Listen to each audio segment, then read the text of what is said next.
Hello, leader. Have you ever noticed how your team's energy changes when they sense you're serious about raising the bar? Today, we're diving into 3 leadership power moves that instantly shift your team's attitude without saying a word. These moves are bold, they're strategic, and yes, they might feel a little uncomfortable at first, maybe even manipulative. But stay with me, because what you're really doing is reestablishing trust, ownership, and performance. I've seen these 3 moves transform teams that were stuck in frustration, gossip, low effort, into teams that started showing up with focus and pride. So let's talk about how you can set the same tone and shift your team's attitude starting this week. Welcome to the Stacking Your Team podcast, smart leadership for women who mean business. I'm Shelli Warren, your team and leadership coach, and your no-fluff guide to building a powerhouse team that actually gets the job done without you holding their hand every 5 minutes. You're not just a business owner, you're the leader now, and I'll help you step up, lead smart, and stop micromanaging. Stick with me and you'll learn how to hire, fire, and inspire a team you lead with confidence and finally get your night and weekends back. And here's the hard truth. The team that got you here may not be the team that gets you there. So let's trade burnout for bold leadership and stack your team. Okay, here is leadership power move number 1. Make the tough call. What do I mean? I'm talking about strategically firing someone to protect your culture and everyone's happiness at work. Now, I've done this myself, and I've watched countless clients who had a long-term team member that everyone knew wasn't pulling their weight make this power move. Let me tell you a client story. Here's what happened. The rest of the team checked out emotionally because my client wouldn't deal with it. I mean, she'd complain about it to me and her leadership lab peers, but didn't start down the path to terminate the team member. And all the while, she was risking having her team lose respect for her. Then, when my client finally did make the decision to let that person go respectfully, with documentation and communication, the energy on her team changed overnight. Overnight. Productivity rose, clients noticed the difference, and even her newest team member came in the next day with fresh ideas. Morale skyrocketed, she slept so much better, and celebrated herself for making this leadership power move that protected her team and her clients. Now, I've seen this time and time again. Most of my clients end up letting someone go within the first few months of working with me. It's a fact. It's because their leadership shifts. They start showing up differently, and they stop tolerating poor performance. So here's the thing about this leadership power move. Firing someone strategically isn't about punishment. It's about protecting your workplace culture. Everyone else already knows when someone's underperforming. Keeping them sends a message that you're tolerating mediocre performance. The moment you take action, your team feels relief and they think, okay, she gets it. She's paying attention. She cares about our working environment. And you're demonstrating that standards matter. You know, sometimes the most powerful thing you can do to protect your best people is to remove the person who's holding them back. Okay, here's leadership power move number 2. Signal that you are a student of leadership. You know, back in my corporate career, I was on a mailing list of an education company that hosted workshops. Back then they were called seminars. I attended a few in the city next over, and they'd frequently send brochures advertising their next seminar. Often they had compelling titles such as How to Deal with Difficult People. I used to leave these brochures periodically on my desk, signaling that I was considering attending. And it would inevitably lead to a few team members coming by and asking me, hey, am I being difficult lately? That always sparked a great conversation. They kickstarted it themselves. Instead of me having to shift into accountability, they did it for themselves. My clients love learning as much as I do, and we talk about books often.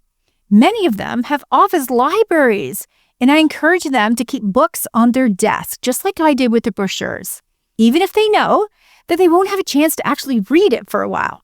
And here's a pro tip. Buy the book and listen to the audio version. It's often way easier to fit in an audiobook into your week than actual sit-down reading time. So my clients have noticed that having books around prompts, people to borrow them. And one of my clients has a book club for her leadership team, and they reference them in meetings, even quoting concepts. So this power move, having those leadership titles visible, shows to your team that you're serious about learning how to lead. So here's the thing about this leadership power move.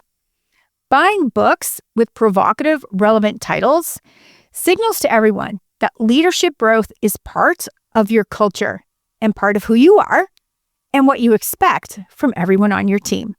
It's not manipulative, it's modeling.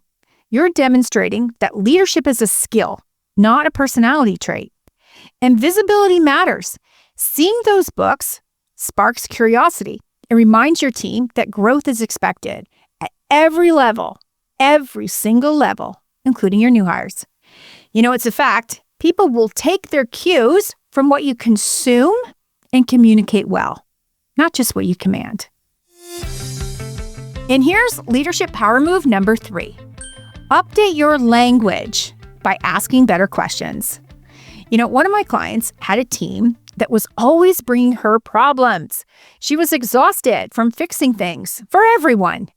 In her coaching, she changed one small thing, her language. So instead of saying, "How can we fix this?" she started asking, "What's your plan to fix this?" The first few times, people froze because they were used to it. But over time, ownership grew. Her team started arriving with solutions instead of excuses. They started arriving to meetings ready to share results instead of a list of challenges. Her credibility rose because she wasn't micromanaging. She was leading by coaching for accountability. So here's the thing about this leadership power move. Language is leadership. The pronouns we use matter. We can feel supportive, but it can also enable avoidance. Asking tougher questions raises the expectation that everyone owns their part of the results. Now, it might feel uncomfortable, maybe even too harsh at first, but it's actually empowering your team to realize they can figure things out. When you shift your language, you shift responsibility, and that's when performance follows. Okay, let's be honest. These moves can feel strategic, even manipulative, if your intent isn't clear. But manipulation is about control. Leadership is about influence. The difference lies in your purpose. You're not tricking your team. You're signaling new standards and renewing commitment to excellence. And your team will feel the difference because your actions match your message. So let's recap. Today we talked about 3 leadership power moves that will shift your team's attitude. The first one was firing strategically to protect your culture and reward your highest performers. Number 2 was model learning by making leadership development visible and normal. And the third one was shifting your language by moving away from rescuing to coaching your team through accountability. Each of these moves sends a clear message. I'm committed to leveling up as a leader and guiding this team to higher performance. So what's the payoff? A more engaged, accountable, and motivated team that sees leadership as something to aspire to, not avoid.